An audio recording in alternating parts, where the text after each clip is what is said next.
입소 대기가 수백 명에 달할 정도로 인기가 많은 한 어린이집이 있습니다. 이 어린이집이 일반 어린이집과 다른 점은 바로 장애아동 통합 어린이집이라는 것입니다. 언뜻 보면 그 이유만으로 인기가 많진 않을 것이라는 생각이 드는데요. 아이들 모두에게 인기가 많은 어린이집, 그 비결에 대해 알아봤습니다. 장애와 비장애 아이를 구분짓지 않고 통합 운영하는 이곳은 용인시 시립수지 어린이집입니다. 현재 이곳은 장애아동 10명, 비장애 아동 82명이 같이 생활하고 있습니다. 전수경 원장은 이전에 20년 동안 민간 어린이집을 운영했고 이후 지금까지 12년째 이곳 장애 아동 통합 어린이집을 위탁 운영하고 있습니다. 전 원장은 처음부터 통합 어린이집이 원활하게 운영되지는 않았다고 합니다. 특히 비장애 아이 부모의 통합 어린이집에 대한 인식이 좋지 않았다고 합니다. 그런 아이를 왜 여기 어린이집에서 비장애 아이들하고 같이 있게 하느냐, 정말 너무나 모진 욕까지 받은 적이 있었는데 너무 비장애 부모님들한테 피해 주는 거 아니냐 이렇게 말씀을 하셔서 어머니 정말 잘 지내고 있는데 이 아이의 그런 인성에 대한 거를 어머니 막을 수 있는 건 아니냐. 이곳 선생님들은 통합 어린이집을 잘 운영할 수 있도록 많은 노력을 기울이고 있습니다. 아이마다 달리 갖고 있는 장애에 대해 특수 교사를 포함한 선생님들은 다 같이 공부하고 토론하며 아이를 세심히 살핍니다.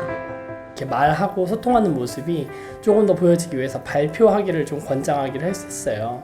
말이 어렵더라도 거의 가만히 서 있기 어렵더라도 그냥 한 단어라도 표현할 수 있도록 해서 또 언어재활사가 상주하여 언어치료도 하는 등 각 장애에 맞춰 아이들의 성장을 돕고 있습니다. 여기 채민이 눈 채민이 눈 선생님 말고 채민이 눈 옳지.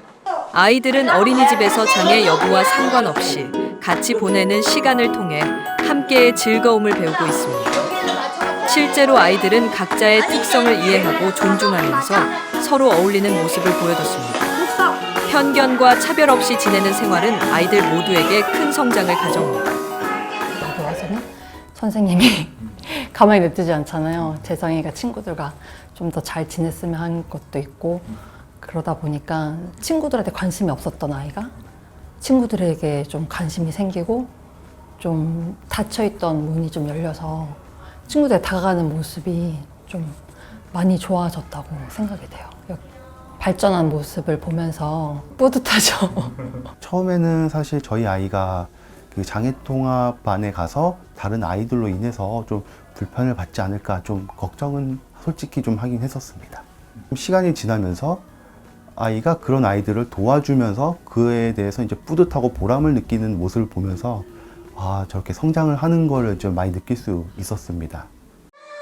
권나현 씨는 이 어린이집 1회 졸업생으로 처음 어린이집에 왔을 때 낯가림이 심하고 같이 생활하는 것에 두려움을 느꼈습니다. 하지만 어린이집 생활을 하며 자신감을 얻었고 이후 원활한 학교 생활을 해나가 이제는 대학 입학을 앞두고 있습니다.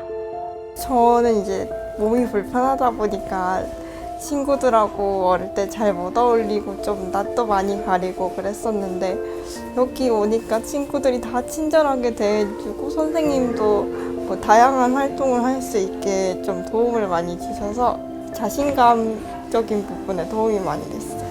어린이집에서 생활을 해봤기 때문에 나중에 초등학교, 중학교를 가서도 비장애인 친구들하고 교류하는데 크게 어려움이 없었고 나중에 어른이 돼서도 다양한 사람들하고 교류하는데 어려움이 있을 때마다 잘 극복해 나갈 수 있지 않을까요?